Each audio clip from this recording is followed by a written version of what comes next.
daal di jàll ci législative 2022 Thierno Alassane Sall tire encore sur Yewwi Askan Wi et leur demande de s'excuser auprès des Sénégalais ginnaaw bi nga xamante ne soosé ginnaaw bi nga xamante ne ñoom waa Thierno Alassane Sall mi bokk ci Aar Sénégal si je me trompe pas moom ñoom nee nañ daal ñii di waa Yewwi Askan Wi dañoo war a jéggalu askanu Sénégal ginnaaw bi nga xamante ne ñu ngi doon xeex ci ñu bañ a rejeter seeni liste titulaire et que mujj nañoo nangu seeni liste suppléant daal di dem ginnaaw loolee yépp fi amoon ba ay xeex am fi ba ay bakkan jotee rot ñoom nee nañ li gën ci Yewwi Askan Wi mooy ñu jéggalu askanu sénégalais. waaw bon Thierno c'est vrai que dégg nañu ko mais bon xëy na loolu xalaatam la. mais man je ne vois pas le pourquoi. en fait c'est-à-dire que pourquoi Yewwi Askan Wi doit s'excuser auprès des Sénégalais ça c'est un discours purement politique. maintenant fait yi mooy Aar Sénégal dañu mës a contre Yewwi Askan Wi et c'est ça la vérité. kon bu ñu leen déggee ñuy wax dafay mel ni ñoom li ñuy naan opposition bi dafa mel ni dafa am opposition buy opposé wu ak opposition boo xamante ne opposé wul bàyyiwul. waaw loolu yàgg nañ ko wax. xam nga parfois aussi. taxawaayu opposition bi doo ko comprendre. je pense que tey bu fekkoonte ne ñoom ñëpp rek benn objectif lañ am mooy jële fi nguuru Macky Sall. vraiment war nañoo mën a déggoo sur l'essentiel. L'essentiel bi mooy kenn ku ci nekk da ngay xool lii sa cër. nga xool loo ciy wàññi pour l'intérêt de tout le monde. absolument mais mënuñu nekk dans une opposition boo xam ne au sein de l'opposition moom y a plusieurs blocs. waa Yewwi aw fii waa Aar aw fii troisième voie bi aw fële mais c'est comme si en fait li ñu bëgg dañu bokk bëgg-bëgg ba pare te wóolante wuñu en fait. tey Thierno Alassane Sall bu taxawee ne Yewwi Askan nañu war a jéggalu noonu la mën a waxee parce que àndut ak ñoom et puis cautionné wul acte yu ñuy posé. Aar Sénégal bokk na ci coalition yi njëkk a taxaw pour que ñu bañ a reporter élection yi. pourtant Ousmane Sonko a proposé un report. comme problème yi am na. nañu waxtaanaat xool trouver solution soo koy def mais ñoom dañoo bañoon parce que ñoom seen liste jàll na en fait c'est de bonne guerre maintenant opposition sénégalaise li ñu war a xam mooy damaa yaakaar ne dañu xamul ki ñu jàkkaarlool mooy kan Macky Sall. du leen may lu toll nit bënu puso. léegi nag tant que ñoom ñi ngi fi nekk di diviser wu au lieu ñu def bloc te l'enjeu de taille nabu. oui c'est pas pour man du li sax législative yi mais 2024 moo tax Barthélémy Dias. il a été très intelligent bi ñu ko laajee mu ne leen man damaa diwoo lan. diwlin loolu mooy man kenn du ma jàpp. parce que bu ñu ko jàppee maintenant amul sens pour le combat en 2024. il est en train de mener absolument. voilà pour moom loolu moo ëpp solo. liste Yewwi Askan Wi suppléants yi ñoom ñooy dem bu ñu defee li ñu war a def mën nañu gagner mais fekk ñu fii nekk di déglu lu leen beneen wàll ci opposition bi di wax c'est comme si dañ leen bëgg a divertir. pour ñu bañ a concentrer wu sur l'essentiel Thierno Alassane Sall il sait très bien ce qu'il fait xam na bu baax li ñuy def jaxase carte gi lañ bëgg parce que ñoom bu ñu sañoon aussi bu ñu demee assemblée aussi raw gàddu gi am majorité te xam nañu ne Yewwi actuellement ils sont suffisamment bien organisés gars yi ñi ngi ñëw et loolu neexu leen ñoom parce que ñoo bokk fi ñu ne maanaam dafa mel ne ñaar ñuy course te kenn bëggul sa morom raw la mooy Yewwi Askan Wi ak Aar Sénégal. léegi nag ñoom dañu war a Aar man damaa njortu ne ñoom dañoo yaakaar ni yat bi Bennoo yor di ko dóor opposants yi dama yaakaar ni ñoom dañoo foog ni da leen di mooy. du leen mooy. parce que d'après seen coordonnateur bi demoon fële ci Kolda. yat wi jàppoon ko fa. xoolal yat wi ki wax noonu la njëkk a dal yat wi. moom Thierno Alassane Sall. am na fu ko Macky Sall awale. donc tey l'essentiel mooy opposition bi nañu juboo booloo. pour mener le combat là en 2024 si je dis bien si Macky Sall dafa nekk ci logique gu laaj une troisième candidature foofu mooy affaire mais bu ñu fi nekkee di xuloo ci ay législatives te combat bu mag bi ne suñu kanam pour man dañuy gën a affaiblir seen bopp. et vraiment tey war nañu am une opposition boo xamante ne c'est vrai que ñëpp mënuñu yem gisin. ñëpp mënuñu yem ay bëgg-bëgg mais sacrifice la laaj. kenn waaye mën nañoo bokk xeex. mën nañoo bokk xeex. ñu xeexee nag comme li Ablaye Wade waxoon on gagne ensemble et on gouverne ensemble. Ablaye Wade bu ñëpp bàyyiwuloon seen ay ambition soutenir ko mais du fi jëlee Abdou Diouf Macky Sall mi pareil bu ñëpp tey taxawoon ne duñ ko jàppale mais du fi jëlee Ablaye Wade et ñoom dafa mel ne loolu leerul seen bopp ba ñu nekk ci division boo xamante ne tey et c'est malheureux man damay gis ku bokk opposition di tirer ci koo xamante ne dafa bokk opposition ni moom. au lieu de tirer sur le pouvoir yow da ngay tirer ci si ñoo xamante ne yéen a bokk camp bu ngeen ne mais loolu aussi mënuñu ko comprendre. donc et c'est ça le danger. voilà c'est.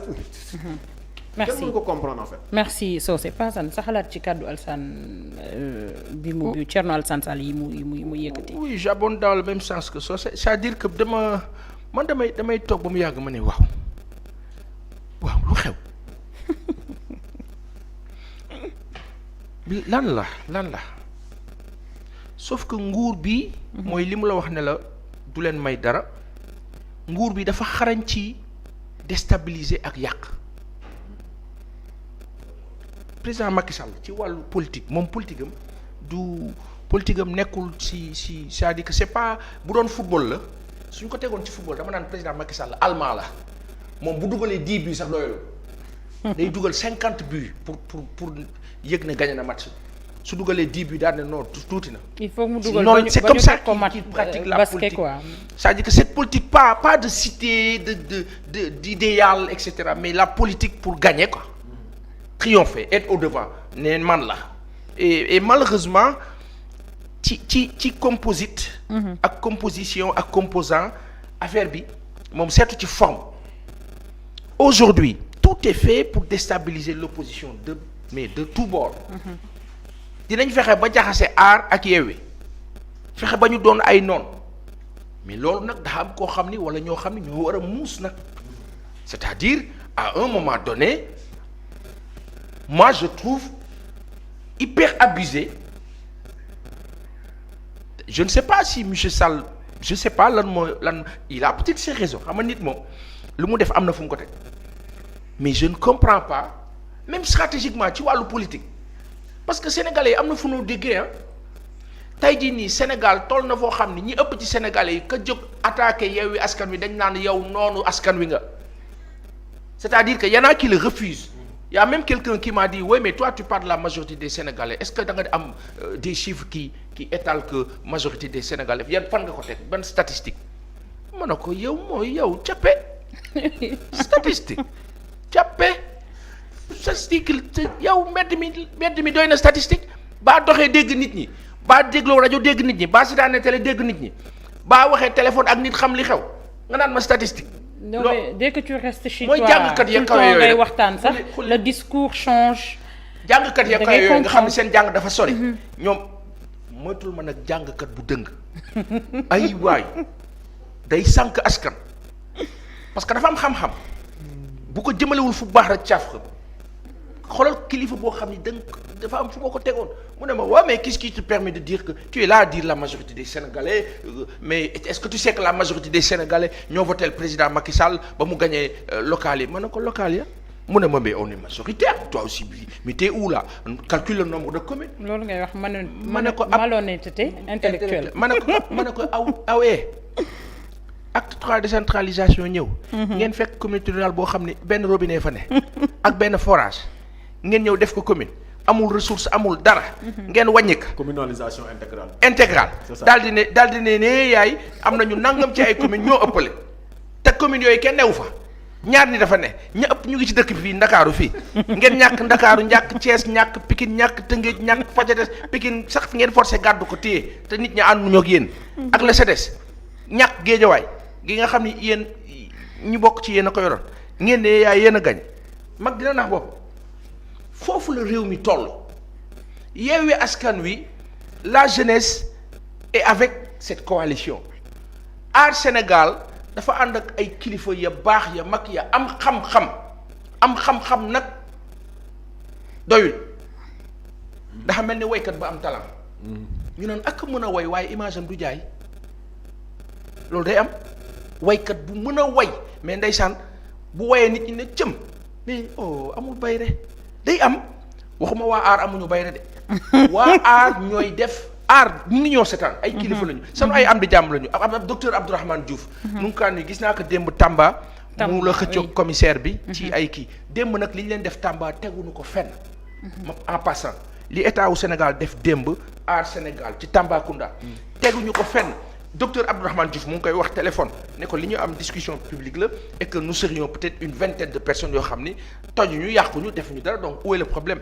et à juste titre il a raison pourquoi parce que Benno Bokk Yaakaar ñu ngay wër la organiser seen ay ndaje di waxtaan seen biir di meeting di def seen ay affaire pourquoi ñuy empêcher ñeneen ñi ñu def ko musuma gis parti politique bu injuste nii ci àdduna musuma gis nguur bu mais comme ay nitab kii nan la leen neex la noo def Abdourahmane Diouf après ñu téye ko tuuti après ñu ne bàyyi nañ ñu bàyyi ko yàq seen ay plan mais sauf que nag léeg-léeg bu ñu la arrêté day tax affaire bi gën a siw day tax aar gën a am doole loolu quelque part malheureusement ça veut dire aussi que li Yewwi Askan Wi di kaas dëgg la c'est-à-dire que tey par principe bu ñu nee man ak Socé ak Nabou Cor ñoo nekk fii mais ku dugg si di ñu attaqué man ak Nabou Cor ñu am jafe-jafe ku dugg si di ñu attaqué dañu koy régler ba pare door wax suñu bopp mais il est mooy li Socé wax il est inconcevable di toog di déglu ñu naan non Thierno Alassane Sall nee na il faut que waa lan la ñuy excuser wu ci par rapport à quoi